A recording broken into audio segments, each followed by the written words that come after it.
राजा रंतदेव अयोध्या के राजा थे। विषम परिस्थिति आई, समय कुछ गड़बड़ आया, राज चला गया, पाठ चला गया। अपनी रानी और एक बच्चा था, एक बच्चे को लेकर के भिक्षावृत्ति करके अपनी उदर पूर्ति करने लगे। रामचरितमानस की कथा है, रंति देव बलि भूप सुजाना, रंति देव बलि भूप सुजाना। राजा रंतदेव की विषम परिस्थिति आई, कहां राजा, कहां भिक्षावृत्ति करके अपनी पत्नी और बच्चे की उदर पूर्ति करने लगे। एक समय ऐसा आया कि 48 दिन तक भोजन नहीं मिला। 48 दिन। 49वां दिन आया, मात्र 6 रोटी का 6 टिक्कर का आटा एन कैन प्रकार से उपलब्ध हुआ। राजा रंतदेव ने पत्नी से कहा, एक काम करो कि 6 रोटी बना लो। सब्जी का तो सवाल ही नहीं था। 6 रोटी बना करके तैयार की, 2 राजा रंतदेव के सामने रख दी, 2 बच्चे के सामने, 2 रानी ने अपने सामने रख दी। राजा रंतदेव ने कहा 2-2 टिक्कर खाओ। 49वां दिन था।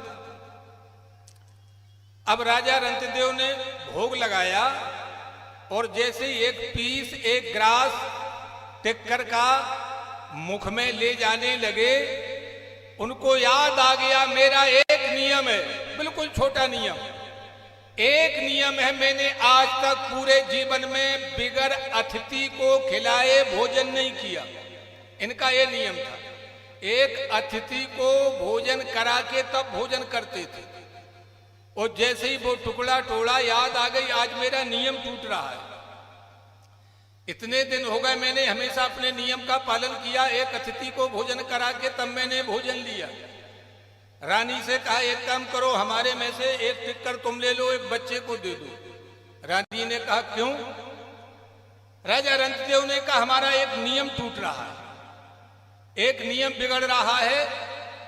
आप जानती हो मैंने आज तक जो है ऐसा किए ही नहीं। रानी ने कहा, श्रीमान जी, यहाँ घनघोर बियाबान जंगल है, शेर और चीते चिघाड़ रहे हैं, यहाँ अतिथि का तो सवाल ही नहीं है, यहाँ अतिथि आने वाला नहीं है। राजा रंतदेव ने कहा, अगर अतिथि नहीं आता तो जिंदगी में जिंदगी को मुस्कुराना चाहिए, जिंदगी में जिंदगी का राज पाना चाहिए। और जिंदगी में जिंदगी की अगर शर्त पूरी न हो तो जिंदगी को जिंदगी से रूठ जाना चाहिए। सम्मा में वो ताकत कहां जो एक परवाने में है, लुत्फ जीने में नहीं बल्कि जल के मर जाने में है। सब जो है, आज राजा रंतदेव ने कहा, मैं नियम तोड़ने वाला नहीं हूं। प्रण यदि पक्का है तो वक्त रुक जाता है, प्रण यदि पक्का है तो वक्त रुक जाता है। आसमां लाख ऊंचा हो लेकिन झुक जाता है।